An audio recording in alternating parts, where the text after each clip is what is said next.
Bapak, Ibu, dan saudara-saudariku terkasih, mari kita mempersiapkan hati kita untuk mendengar dan merenungkan firman Tuhan.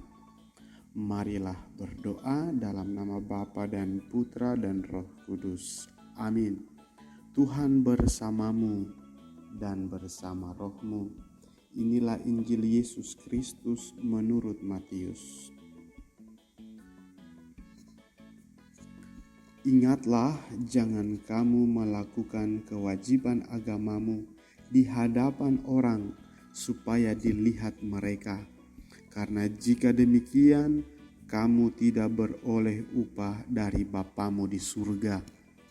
Jadi apabila engkau memberi sedekah, janganlah engkau mencanangkan hal itu, seperti yang dilakukan orang munafik di rumah-rumah ibadat dan di lorong-lorong, supaya mereka dipuji orang. Aku berkata kepadamu, sesungguhnya mereka sudah mendapat upahnya. Tetapi jika engkau memberi sedekah, janganlah diketahui tangan kirimu apa yang diperbuat tangan kananmu. Hendaklah sedekahmu itu diberikan dengan tersembunyi, maka Bapamu yang melihat yang tersembunyi akan membalas kepadamu. Dan apabila kamu berpuasa, janganlah muram mukamu seperti orang munafik. Mereka mengubah air mukanya supaya orang melihat bahwa mereka sedang berpuasa. Aku berkata kepadamu, sesungguhnya mereka sudah mendapatkan upahnya. Tetapi apabila engkau berpuasa, minyakilah kepalamu dan cucilah mukamu, supaya jangan dilihat oleh orang bahwa engkau sedang berpuasa, melainkan hanya oleh Bapamu yang ada di tempat tersembunyi. Maka Bapamu yang melihat yang tersembunyi akan membalas kepadamu. Demikianlah Injil Tuhan. Terpujilah Kristus.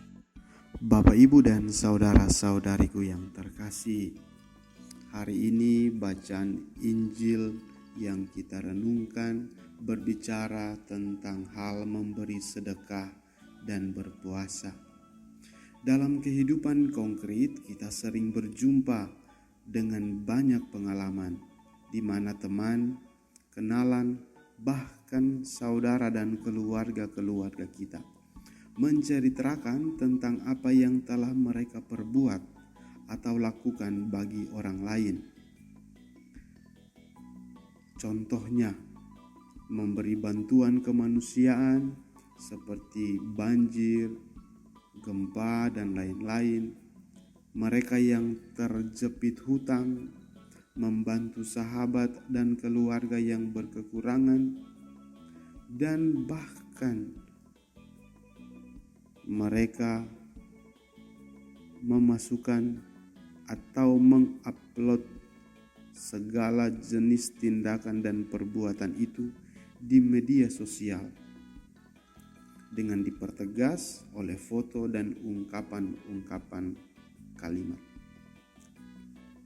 Pertanyaannya, apa yang hendak mereka ungkapkan melalui peristiwa atau pengalaman-pengalaman itu ketika mereka mengungkapkan atau menguploadkan itu di status media sosial mereka?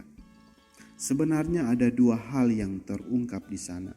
Yang pertama, mau menunjukkan kepada orang lain bahwa mari kita membantu orang lain yang membutuhkan bantuan dan uluran tangan kita sebagai manusia, sekaligus berusaha untuk menyebarkan dan mengajak orang lain berbuat tindakan baik. Yang kedua, hendak menunjukkan bahwa lihatlah ini kami, lihatlah ini saya yang sudah membantu orang lain. Seakan kita meminta peneguhan, bahkan pengakuan dari orang lain tentang kebaikan-kebaikan mereka.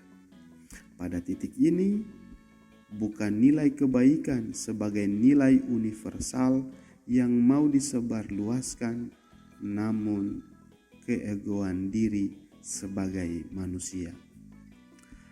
Lantas kita bertanya, apakah salah jika kita mengatakan kepada orang lain tentang perbuatan baik kita dan bahkan mengungkapkan kegembiraan hati itu melalui media sosial seperti Facebook, WhatsApp, Twitter, dan Instagram? Jawabannya sebenarnya adalah tidak. Sebab semua perbuatan baik akan mengungkapkan rasa bahagia dan kegembiraan sebagai balas dari tindakan kebaikan itu.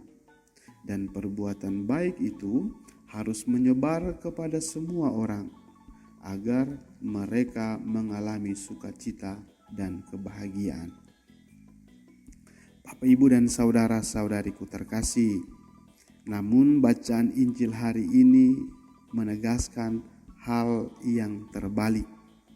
Diungkapkan bahwa jika kamu berbuat baik dalam hal memberi sedekah, janganlah engkau mencanangkannya, atau kalau boleh jangan diketahui oleh orang lain. Sebab jika diketahui oleh orang lain, kamu telah mendapat upah. Namun upah apa yang kita terima? Upah dari manusia, yakni sebuah pengakuan bahwa saya dan Anda telah melakukan hal yang baik. Namun sesungguhnya kita tidak mendapat upah dari Bapa yang ada di surga. Apa sebenarnya yang menjadi upah dari Bapa yang ada di surga? Upahnya yakni keselamatan. Terus, apa yang sebenarnya menjadi pesan dalam bacaan hari ini? Pesan Allah melalui bacaan hari ini adalah agar kita memiliki sikap kerendahan hati. Sikap kerendahan hati menunjukkan sebuah nilai atau karakter sejati yang sudah ada dalam diri setiap orang beriman atau sikap hidup dari seorang murid Kristus.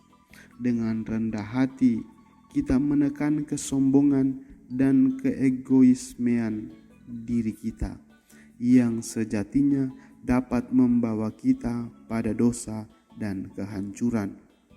Perbuatan yang rendah hati ini menunjukkan Allah yang sungguh-sungguh hadir dalam diri kita, sehingga perbuatan yang tersembunyi ini akan diketahui oleh Allah yang tersembunyi di surga. Mari kita berdoa, semoga kita semua senantiasa diberikan hati yang penuh sukacita dalam melakukan perbuatan baik. Dan semoga hari ini Anda dan keluarga Anda senantiasa diberkati dan dilindungi Allah, sehingga kita semua dapat mengalami kegembiraan dan sukacita yang sejati. Berkat Allah menyertai Anda dan keluarga, Bapa dan Putra dan Roh Kudus. Amin.